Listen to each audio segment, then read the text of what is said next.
Bonjour ou bonsoir à toi, tu te portes très bien, j'espère.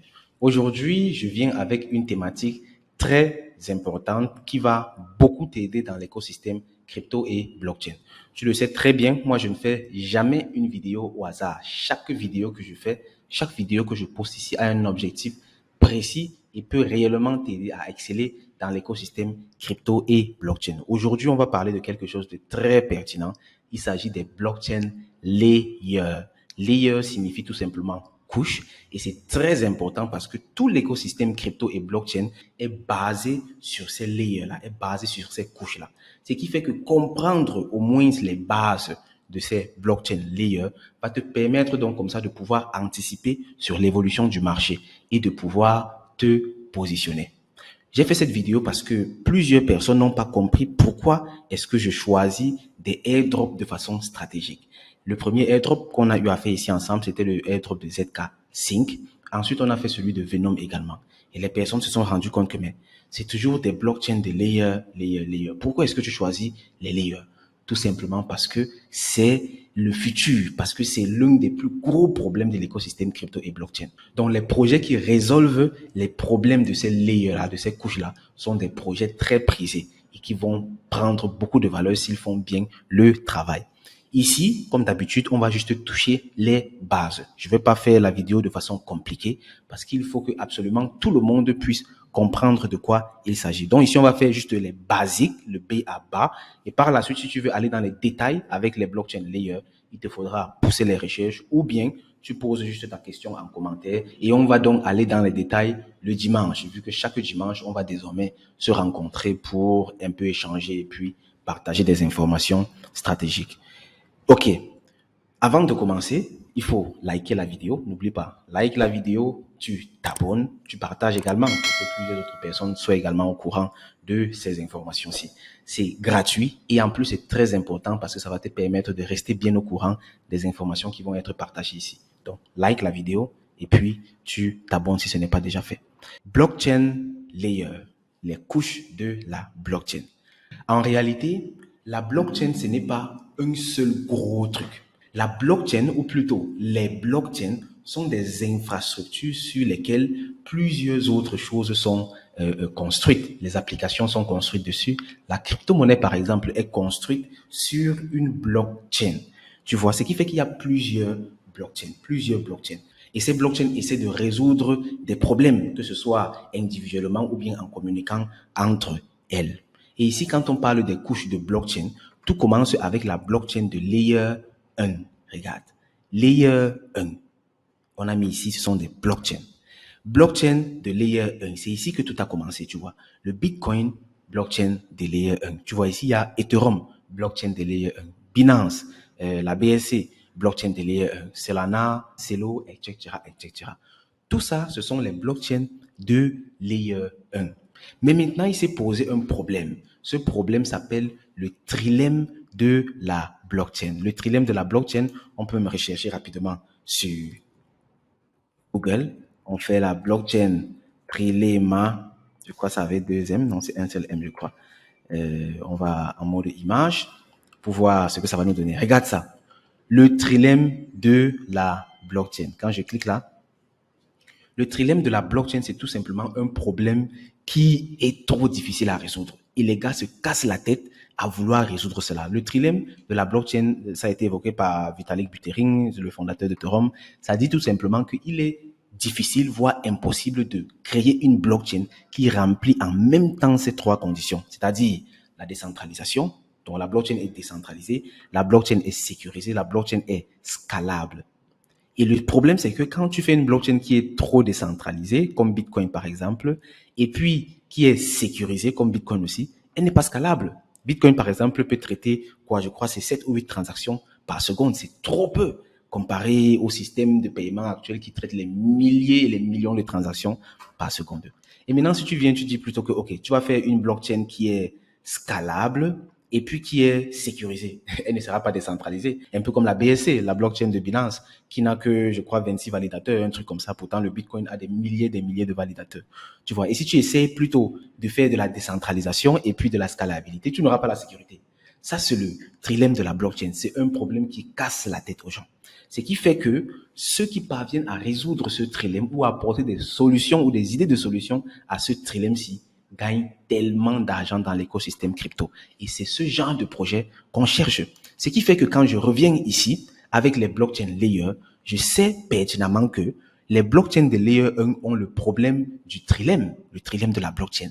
Et toutes les autres couches de blockchain viennent comme ça pour essayer de résoudre ça.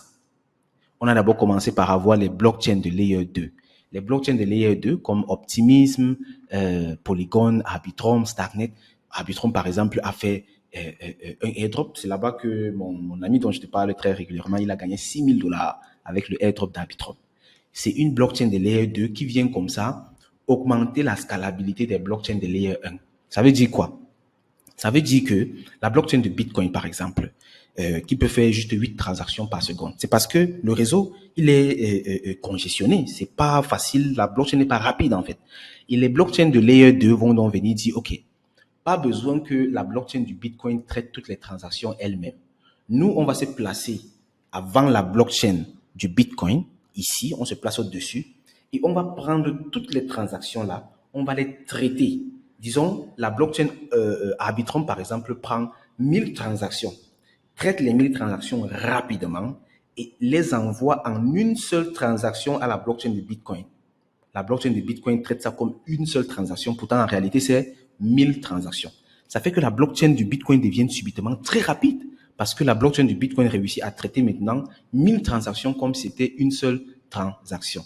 En réalité, si on veut comparer ça avec le monde classique tel qu'on le connaît, les blockchains de layer 2 sont un peu comme les démarcheurs ou sont un peu comme les sous-traitants des blockchains de layer 1. C'est un peu comme quelqu'un qui a son magasin. Disons, tu as un magasin et tu vends de la marchandise. Tu vends beaucoup de marchandises. Tu as peut-être 2000 clients par jour. Si tu dois faire la comptabilité toi-même, c'est compliqué. Tu vas devoir calculer au lieu d'aller vendre. Maintenant, toi, tu es la blockchain de layer 1. Tu es le Bitcoin, par exemple. La blockchain de layer 2 vient tout simplement te dire, mon frère, laisse, je vais faire tous les calculs là pour toi. Toi, tu te concentres sur ton business. Donc, la blockchain de layer 2, Arbitrum par exemple, va prendre tous les achats là, toutes les factures, calculer et les classer. Il va simplement venir te dire, bon, tu as vendu 500 produits à tel prix. Tu as vendu 500 produits à tel prix. Ça fait que tu traites 500 transactions en une seule transaction. Parce que le gars t'a dit, j'ai fait tout le calcul et puis, bon, toi, tu as également les capacités de vérifier que ces calculs sont bien faits. Tu vois, c'est ça les blockchains de layer 2. Donc, ces blockchains viennent ici pour aider à résoudre le trilemme de la blockchain. Et tu vois, dans le cas du Bitcoin, par exemple, qui n'est pas scalable, une blockchain de layer 2 comme Arbitrum vient, par exemple, donner de la scalabilité à la blockchain du Bitcoin. Et là, on se rapproche de plus en plus de la perfection de la blockchain parfaite, c'est-à-dire une blockchain qui respecte, qui remplit le trilemme de la blockchain. Voici donc les blockchains de layer 2 en quelques mots et de façon basique. Maintenant, on passe aux blockchains de layer 0. Parce que les blockchains de layer 0 viennent tout simplement dire, mais en fait, toutes ces blockchains-là communiquent entre elles ici et là. C'est compliqué parce que ce n'est pas une seule grosse blockchain qui existe, c'est plusieurs blockchains qui font chacun son travail. La blockchain du Bitcoin est là, la blockchain de Ethereum est là-bas, la blockchain de Binance BSC est là-bas, Solana est là-bas, etc. Mais il y a un problème parce que les utilisateurs, ce sont les mêmes utilisateurs. Moi, par exemple, je peux avoir besoin d'utiliser la blockchain de Ethereum, la blockchain de Binance, la blockchain du Bitcoin, etc. Mais je fais comment si j'ai de la crypto-monnaie sur la blockchain de Binance, par exemple, et j'ai besoin de ça sur la blockchain du Bitcoin, ou bien de l'Ethereum, ou bien de Solana? Il y a un problème. Et même le partage des ressources, ça fait qu'on dépense les mêmes ressources plusieurs fois. Les blockchains de layer 0 viennent tout simplement dire, OK, nous, on ne se positionne pas au-dessus des blockchains de layer 1. Tu vois comment la blockchain de layer 2 s'est positionnée en haut. Celle de layer 0 vient en bas pour être le socle de tout l'écosystème blockchain. Et les blockchains de layer 2 viennent tout simplement dire quoi? On va interconnecter les différentes blockchains. L'interopérabilité. Et ces blockchains-ci vont donc comme ça assurer qu'il y ait de la communication entre les différentes blockchains. Donc la blockchain de Polkadot par exemple, ou bien Avalanche, ou bien Cosmos, ou bien Cardano, vont se rassurer que il y ait de la communication entre les blockchains de Binance, Solana, Celo et toutes les autres blockchains. Et ça fait donc comme ça que l'écosystème crypto et blockchain devient de plus en plus robuste Parce que non seulement on partage les données, on peut échanger également des données, on économise incroyablement de la donnée, de l'énergie, de l'argent et on est beaucoup plus efficace. Voici les blockchains de layer 0. Et c'est un gros problème, l'interopérabilité. Ce qui fait que les projets crypto qui viennent résoudre ça sont des projets qui sont vraiment magiques en fait. Donc moi, quand je vais chercher des projets sur lesquels je vais investir ou bien je vais chercher des airdrops, je vais pas regarder un airdrop seulement comme ça, non. Je vais pas regarder un projet juste comme ça, non. Je vais regarder qu'est-ce que ce projet apporte à l'écosystème crypto et blockchain. Et aujourd'hui, parmi les plus gros problèmes à résoudre dans l'écosystème crypto et blockchain, on a justement ces problèmes de la blockchain ajoutés à l'interopérabilité et plusieurs autres choses. Et enfin, on a les blockchains de layer 3. Les blockchains de layer 3, ce sont tout simplement des blockchains basées sur des applications. Et ici, on a par exemple Decentraland. Decentraland, c'est ce qu'on appelle la métaverse. Donc, c'est en fait reproduire quelque chose de façon virtuelle. En Chine, par exemple, ils ont déjà reproduit toute une ville de façon virtuelle. Ça veut dire que moi, je reste ici, en Afrique, en Europe ou n'importe où. Je me connecte avec mon téléphone ou avec mes lunettes et j'atterris directement dans la métaverse. Je suis dans une ville chinoise et puis je peux tout faire comme si j'étais là-bas. Je peux aller au restaurant, je m'assois, je commande un plat et puis je paye avec la crypto-monnaie directement en ligne. Oui, oui, ça se passe dans la métavers, ça se passe comme ça. Ou bien, prenons quelque chose de beaucoup plus logique. J'ai par exemple besoin de m'inscrire dans une université en Chine et la ville chinoise là a fait la métaverse de toute la ville, de toutes les universités. Moi, je me connecte simplement avec mes lunettes et puis j'arrive là de façon virtuelle. Je pars à l'université de façon virtuelle, je pars au secrétariat de façon virtuelle, je paye mes frais d'inscription de façon virtuelle avec de la vraie crypto-monnaie. Les gars me coupent la crypto-monnaie de mon compte et puis je reçois mon reçu, par exemple, par email ou bien par n'importe quel autre moyen. C'est ça qui est possible. Et les blockchains de layer 3 viennent donc comme ça encourager, favoriser, faciliter ce genre d'application. On a par exemple aussi CryptoKitties. Ça, c'est un jeu très, très, très populaire de l'écosystème crypto. On a Uniswap, on a Maker et plusieurs autres. Voici donc en gros ce que sont les blockchain layers, les couches de la blockchain. Il y a plusieurs autres couches encore, les couches 4 et tout, mais ça c'est déjà les trucs un peu trop mathématiques, techniques et tout. On va s'épargner ça. On reste à ce niveau avec les 4 couches-ci, layer 0, layer 1, 2 et puis 3. J'espère que tu as bien compris de quoi il s'agit et que dorénavant tu pourras mieux saisir quand on va dire blockchain de layer 1, layer 2, layer 3. Tu vas comprendre également l'importance de ces blockchains. Dis-moi en commentaire ce que tu as compris de cette vidéo. Dis-moi également ce que tu n'as pas compris. Est-ce que ça a été compliqué? Est-ce que ça a été expliqué en des termes très simples? Parce que mon objectif, c'est d'expliquer de façon à ce que même quelqu'un qui n'a jamais entendu parler de crypto-monnaie, de blockchain, puisse s'y retrouver et surtout avoir envie d'apprendre beaucoup plus. Parce que la crypto et la blockchain, c'est définitivement quelque chose qu'on doit tous faire. Non seulement tu peux gagner beaucoup d'argent avec la crypto et la blockchain, mais en plus de cela, tu peux gagner ta liberté financière. Ça, c'est très, très, très, très important. Avec la crypto et la blockchain, tu as tellement de possibilités qu'il serait difficile même d'énumérer ça dans une vidéo de 5 heures de temps.